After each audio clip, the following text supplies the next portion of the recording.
Arirang News, The Blue House.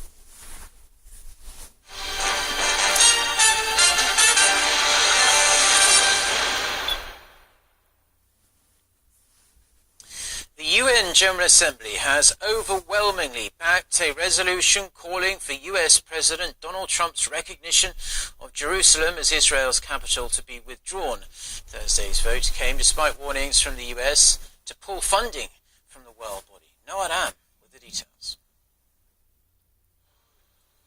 Widespread defiance of President Trump's declaration on Jerusalem was already apparent at Monday's UN Security Council meeting when all other nations, apart from the US, backed a resolution calling on Trump to rescind his move. That was eventually vetoed by America and therefore didn't get adopted. That sparked the Palestinians and their Arab and Islamic supporters to seek Thursday's General Assembly vote. Results were 128 in favor, 9 against and 35 abstentions. The vote came despite warnings from the US ambassador that Washington was willing to sever its hefty funding to the world body. When we make generous contributions to the UN, we also have a legitimate expectation that our goodwill is recognized and respected. When a nation is singled out for attack in this organization, that nation is disrespected. What's more, that nation is asked to pay for the privilege of being disrespected. Haley said the US will put its embassy in Jerusalem regardless of the vote. Israeli Prime Minister Benjamin Netanyahu also said afterward that he totally rejects what he called the preposterous resolution, but he took the time to thank nations that chose to abstain. Those who voted in favor included many US aid recipients, including Jordan and Egypt, as well as many American allies. President Trump's threat of cutting foreign aid had raised the stakes at Thursday's emergency meeting and triggered accusations from Muslims of US bullying, blackmail and intimidation. Arab, Islamic and non-aligned nations rejected his warning and urged a yes vote. The non-binding resolution states that any decisions regarding the status of Jerusalem are, quote, null and void and must be cancelled. Noara, Arirang News. The US Congress has passed a temporary spending bill to keep the federal government running for 4 more weeks, averting a shutdown crisis. The Senate voted 66 to 32 for the extension, a few hours after the House of Representatives passed the same bill. The measure keeps the US government from closing down at midnight Friday and also extends funding for the Children's Health Insurance Program through March. Disputes on immigration, healthcare and the budget have been postponed until next year. The ayes are 50. Now, if you own an iPhone, then some bad news, I'm afraid. After years of head-scratching and speculation as to why older models were becoming slower, Apple has finally admitted to being the culprit. This has not gone down well with users, with some accusing the tech giant of deliberately slowing down older devices to push them to buy newer models. Others have complained about the firm's lack of transparency, but Apple insists it's a necessary feature to prolong the life of aging batteries and prevent random shutdowns. However, some users are still unconvinced and have suggested they may switch to Apple's arch-rival Samsung.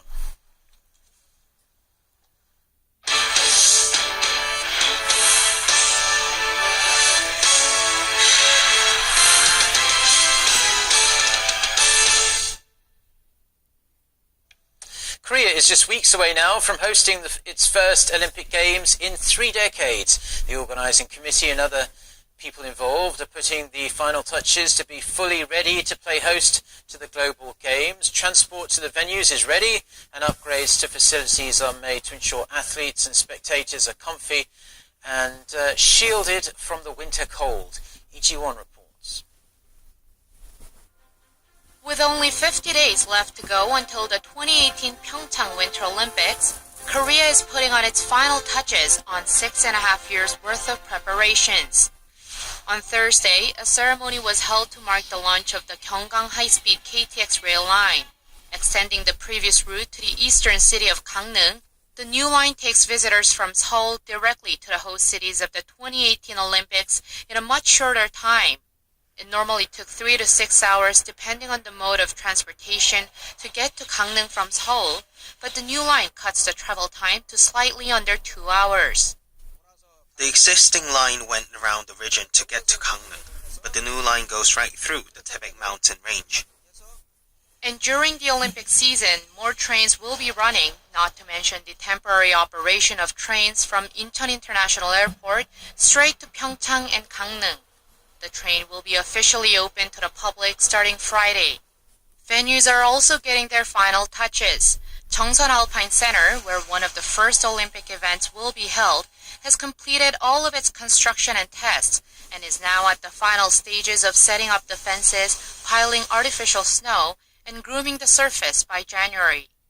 Now, while the construction of the Olympic Stadium, where the opening and closing ceremonies will be held, was completed months ago, the organizing committee is making improvements in the facilities. At a concert held at the stadium last month, a number of spectators suffered from hypothermia. As fighting the cold has been one of the major concerns at next year's opening ceremony, the organizing committee will install heaters at corners and windshield. We will build a transparent wall around the inside of the stadium to block the wind from coming in without hindering the spectators' view.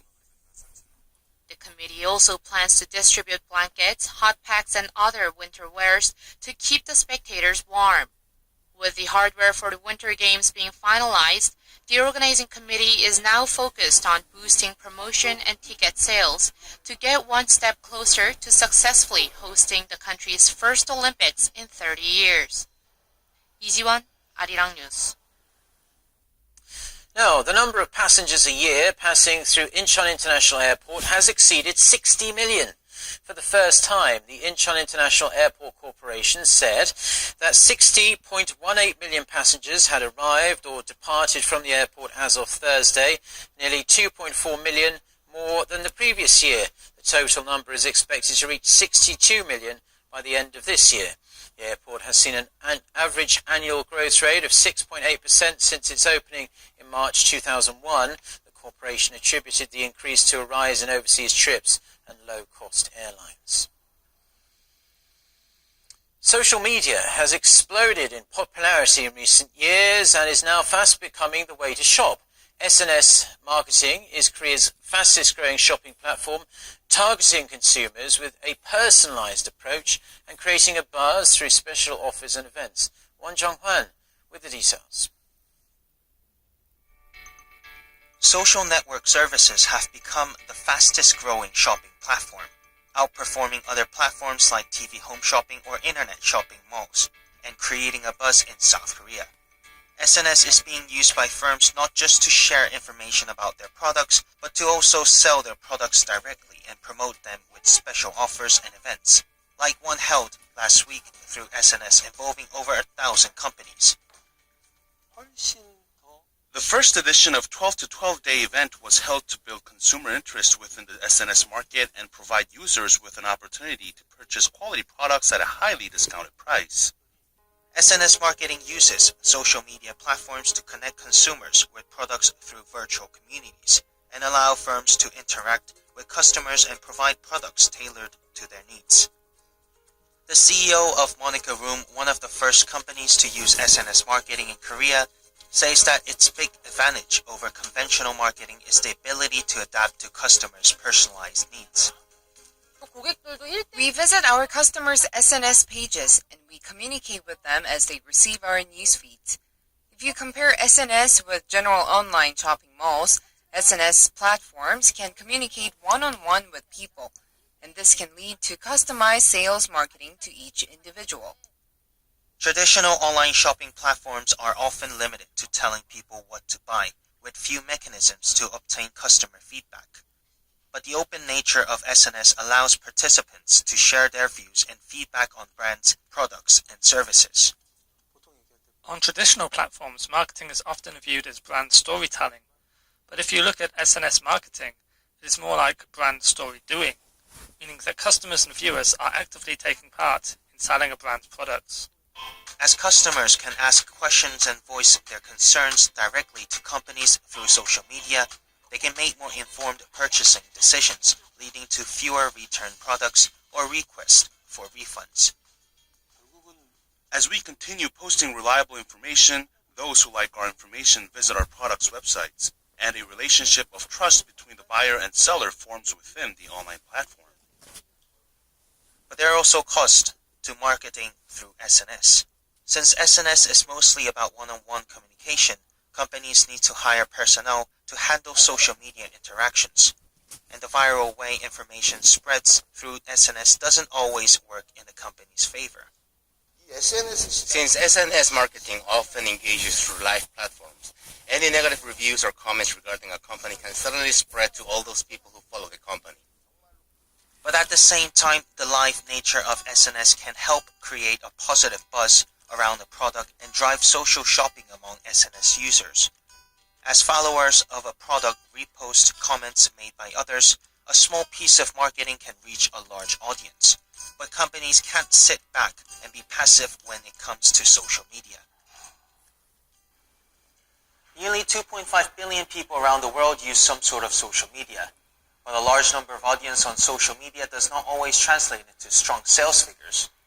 The real key to success is the increasing audience activity and engagement with the product. SNS marketing is trying to break out from the sectors where it was first introduced, like fashion and cosmetics. Now it's possible to buy such varied items as agricultural products through social media platforms. By reducing distribution costs and allowing people to purchase fresh products straight from the source, SNS marketing is bringing convenience and efficiency to both companies and consumers in South Korea. 원정환, 아리랑 뉴스.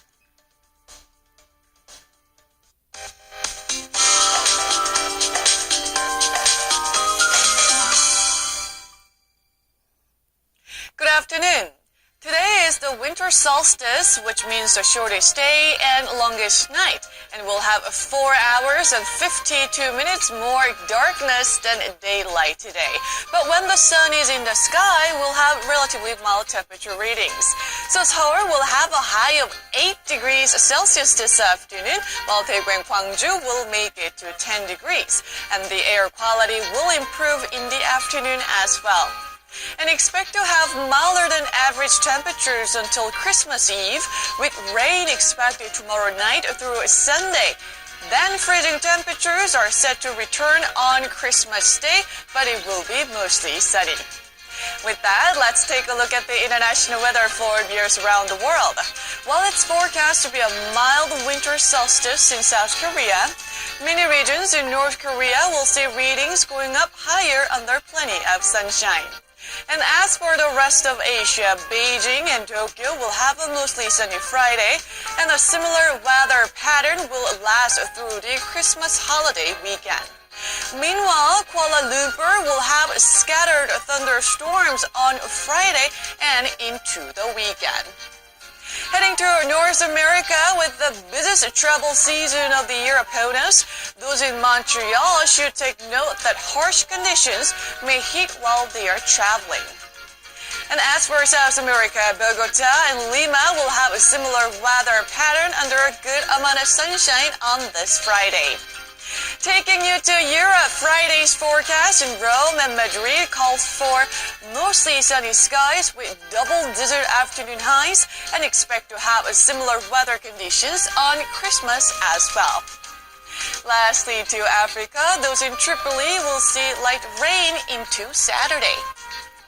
And that's all the weather update for now. And that's all we have for now as well. I'm Mark Broom. Have a great day, and if we don't see you, a wonderful weekend. And as I always like to say, thank you for watching. We'll be back with our next scheduled bulletin at 2 p.m. Korea time. So until then, goodbye.